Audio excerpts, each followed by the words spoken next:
কোটা সংস্কার নয়, বরং শেখ হাসিনার সরকার পতনই ছিল মূল লক্ষ্য। নাগরিক টেলিভিশনকে সাক্ষাৎকারে জানিয়েছেন বৈষম্য বিরোধী ছাত্র আন্দোলনের মুখ্য সমন্বয়ক আব্দুল হান্নান মাসুদ। বিপ্লবী সরকার গঠনের জন্য আবারও বিপ্লবের কথাও বলেন তিনি।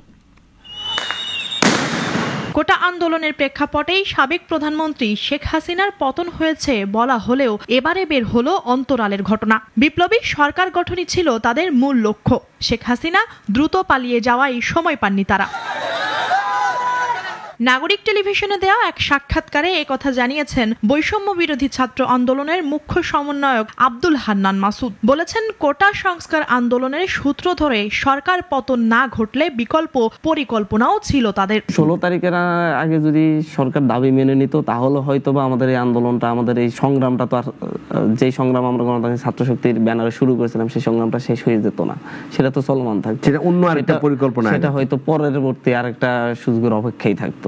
হান্নান মাসুদ জানান, গত 15 বছর ধরেই সরকার পতন ঘটানোর পরিকল্পনা ছিল তাদের। সেই লক্ষ্যে চানখারপুলে একটি বাসায় একসঙ্গে থাকতেন তারা। আমাদের একটা প্ল্যানিং ছিল, 10-15 বছরের একটা প্ল্যানিং আমরা হাতে রেখে কাজ করেছিলাম যে বাংলাদেশের প্রতিটি শিক্ষা প্রতিষ্ঠানের শিক্ষার্থীরা একটা জায়গায় ঐক্যবদ্ধ হবে, ছাত্র জনতার মেলবন্ধনের জন্য কাজ করবে, ছাত্রদের অধিকার নিয়ে কথা বলবে, যেখানে রাষ্ট্রীয় যে কোনো ক্রাইসিসে তারাই প্রতিবাদ করবে, একটা বড় ধরনের মুভমেন্ট তৈরি করার জন্য। রাষ্ট্র ব্যবস্থা পুরোপুরি ঢেলে সাজাতে চান এই সমন্বয়ক। তার মতে সে লক্ষ্য পূরণে বাধা হয়ে আসছে বড় বড় রাজনৈতিক দলগুলো।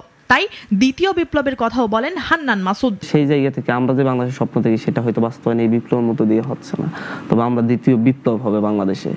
আমরা চাই যে এই বিপ্লবটা অতি দ্রুত হয়ে এর মাধ্যমে সকল আগাছা মুক্ত বাংলাদেশ গঠিত হয়। বৈষম্য বিরোধী ছাত্র আন্দোলনের মুখ্য সমন্বয়ক আব্দুল হান্নান মাসুদের সাক্ষাৎকারটি আগামী কাল এবং পরশু প্রচার করবে নাগরিক টেলিভিশন।